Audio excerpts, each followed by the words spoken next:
दोस्तों ब्रेक के बाद एक बार फिर से आप सभी का स्वागत है आपके अपने पसंदीदा प्रोग्राम मार्केट फर्स्ट में। दोस्तों जैसा कि आपको पता है कि आज मार्केट फर्स्ट में बात हो रही है कोचिंग सेंटर्स की, पड़ताल हो रही है कोचिंग सेंटर्स की। तो ऐसे में आपको सीधे लिए चलते हैं कॉन्सेप्ट एकेडमी उदयपुर। वहां पर किस तरह का शैक्षणिक माहौल है और किस दिशा में काम कर रहा है कॉन्सेप्ट एकेडमी उदयपुर के अंदर, सीधे आपको लिए चलते हैं उदयपुर।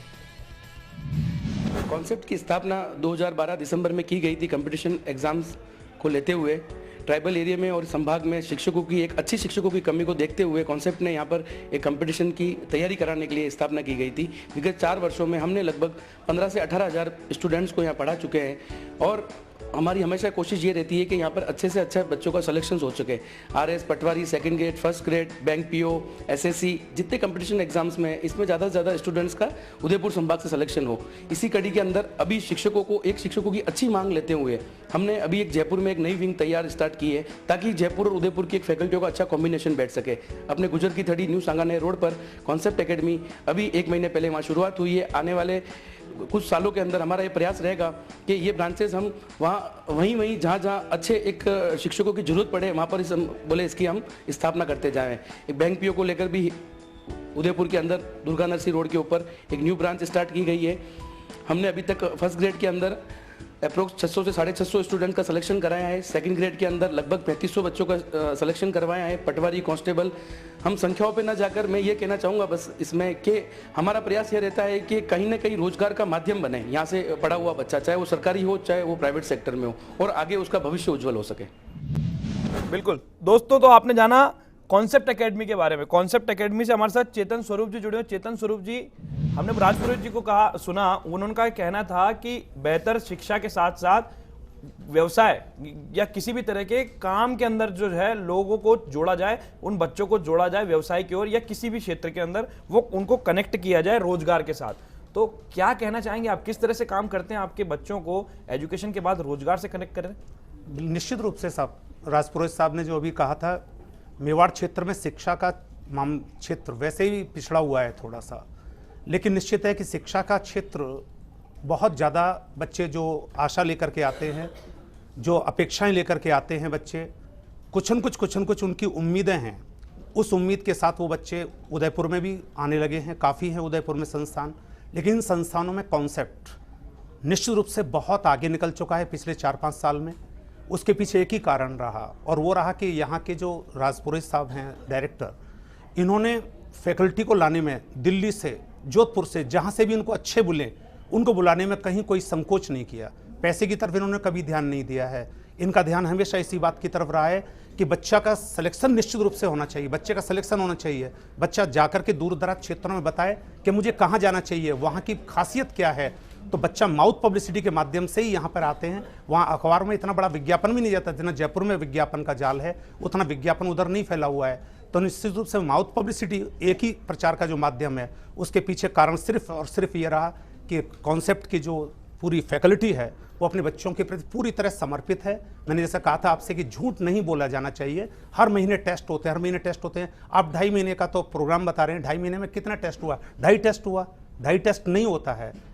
प्रोग्राम इस तरह से किया जाना चाहिए कि छोटे छोटे हिस्सों में जो हमने सिलेबस बनाया है उसको छोटे छोटे हिस्सों में बांट करके प्रश्न बनाए जाते हैं, उनसे बच्चों का मूल्यांकन किया जाता है। बच्चे कौन सफल रहे, कौन असफल रहे, हमारा सारा ध्यान उन असफल बच्चों की तरफ जाता है। जिनको कम नंबर आए हैं, हमारा ध्यान उनकी तरफ जाता है और सोचते हैं कि इन बच्चों की क्या कमी रही है, उन बच्चों से व्यक्तिगत रूप से मिलते हैं। और यही इसकी सफलता का, कॉन्सेप्ट की सफलता का सबसे बड़ा कारण यही रहा है कि व्यक्तिगत रूप से बच्चों से मिले हैं। जो कमज़ोर बच्चे रहे हैं, जो किसी भी तरह की कमजोरी रही है, उसको दूर करने का प्रयास किया गया है। और अब जयपुर में भी इस तरह का प्रयास शुरू कर रहे हैं ताकि बच्चे जो भ्रामक मायाजाल, बड़े बड़े अखबार के पन्ने जो भरे हुए हैं, जिनके नाम नहीं हैं, उनके नाम भी उभार दिए जाते हैं। मुझे इसमें नाम से कोई आपत्ति नहीं है। मुझे नाम से केवल इसी बात का है कि जो नामधारी होते हैं वो केवल नाम वाले हैं, कामधारी हैं, उनको पीछे कर देते हैं। कामधारी को महत्व दीजिए, नामधारी को ज्यादा महत्व मत दीजिए। बिल्कुल चेतन स्वरूप जी, हम आपकी बात से सहमत है और फर्स्ट इंडिया भी इसी मुहिम में आप लोगों के साथ जुड़ा है कि एक बेहतर शिक्षा का जो विकल्प बना है कोचिंग, उसकी और जो भ्रामक प्रचार प्रसार हो रहा है उसे दूर किया जाए और एक पॉजिटिव मैसेज समाज के अंदर उस वर्ग को दिया जाए जो कोचिंग संस्थान से जुड़ना चाहता है या जुड़ने की संभावना में जाता है। पवन राव जी, आपसे जानना चाहेंगे, ऑनलाइन एजुकेशन को लेकर के पहले भी चर्चा का दौर शुरू हुआ। चेतन स्वरूप जी ने तो मना कर दिया कि ऑनलाइन एजुकेशन पे फिलहाल उनकी ओर से उनके से जो जो रिलेटेड कोर्सेज है वहां पर कोई खास काम नहीं हो रहा है। आपके यहाँ किस तरह का काम हो रहा है ऑनलाइन एजुकेशन को लेकर के? सर ऑनलाइन एजुकेशन, सबसे पहले हम लोग बात करते हैं कि इसकी शुरुआत क्यों हुई। ऑनलाइन एजुकेशन में सबसे बड़ी प्रॉब्लम अभी 2013 की अगर बात करें, हम लोग तैयारी करवाते हैं स्टाफ सिलेक्शन कमीशन की।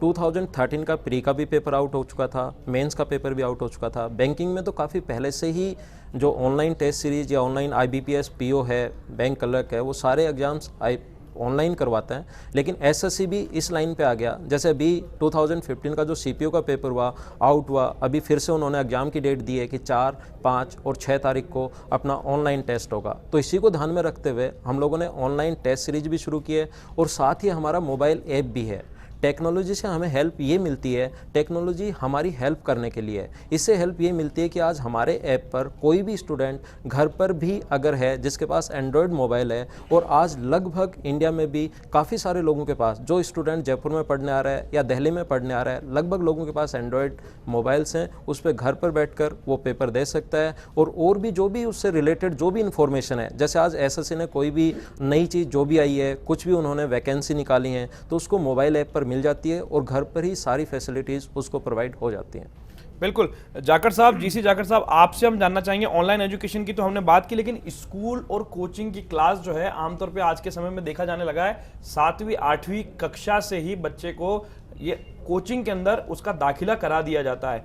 क्या कमी है आखिर, और क्या मानते हैं आप स्कूल और कोचिंग क्लास के अंदर बेसिक अंतर क्या मानते हैं आप? देखो सर, कोचिंग और क्लास का बेसिक अंतर तो ये है कि क्लास में एक कंपटीशन की भावना नहीं आती। उसमें बच्चे का टारगेट सिर्फ परसेंटेज पे रहता है कि मेरी इतनी परसेंटेज मिलेगी, इतने में मेरा ये फर्स्ट डिवीज़न बन जाएगा। कोचिंग में ये माहौल मिलता है बच्चे को, उसको कंपटीशन की भावना आती है, कैरियर के प्रति उसकी जागरूकता बढ़ती है। दूसरी बात ये कहें हम कि आज आप कह रहे हो कि 7वीं 8वीं में कोचिंग लाइन की तरफ झुकाव कर दे बच्चों की। एक आज हकीकत बात यह है कि गांव में अगर मानसिक दे बच्चों की, मेहनत तो खुद को ही करनी पड़ती है। कोचिंग लाइन तो गाइडलाइन की तरह काम करती है, लेकिन बच्चे के मन में ये रहता है कि कहीं कोचिंग नहीं किया तो मेरा सिलेक्शन रुक जाएगा। एक मन में एक डर सा सताता है, इसलिए वो कोचिंग में एक अनिवार्य रूप से एक कोचिंग लेने की वो सोचता है, ताकि उसको ये लगे कि कंपटीशन का माहौल क्या है, मैं अपने आप को कहाँ स्टैंड करता हूँ मैं। और वहाँ कोचिंग में आके उसको ये चीज़ पता चलती है कि नहीं, मैं आराम से दौड़ में शामिल हूँ और मैं थोड़ी और मेहनत करूँ तो इनके साथ लगा रहूँगा। और गांव में अकेला रहेगा बच्चा या जहाँ भी अकेला पढ़ेगा स्कूल में, वो कंपटीशन की भावना नहीं आ पाएगी उसमें। दूसरी बात, जैसे मैं ये कहना चाहूँगा, चाहे साकार शिक्षण संस्थान हो, चाहे कोई भी शिक्षण संस्थान हो, बच्चों के साथ न्याय करें, क्योंकि एक कैरियर, एक जिंदगी, एक सपना लेके वो यहाँ पे आता है। और आज बिल्कुल ये का युग सपना है। लेकर के आता है, बच्चों के साथ न्याय करे, इसीलिए आज का ये शो पूरी तरह से ऑर्गेनाइज किया गया और ये लोगों तक ये मैसेज पहुंचाने की कोशिश की गई कि कोचिंग सेंटर्स की आखिर हकीकत क्या है और क्या कुछ खास होना चाहिए। दोस्तों, कोचिंग सेंटर से जुड़ी जानकारी से जुड़े आज के हमारे स्पेशल शो में फिलहाल मेरे साथ इतना ही। सभी मेहमानों का शुक्रिया अदा करते हैं दोस्तों। और अगर आप फर्स्ट इंडिया से जुड़े आज के शो और अन्य शोज को देखना चाहते हैं और हर वक्त खबरों से अपडेट रहना चाहते हैं, तो आप हमारी वेबसाइट www.firstindianews.com पर भी विजिट करके मार्केट फर्स्ट का शो देख सकते हैं।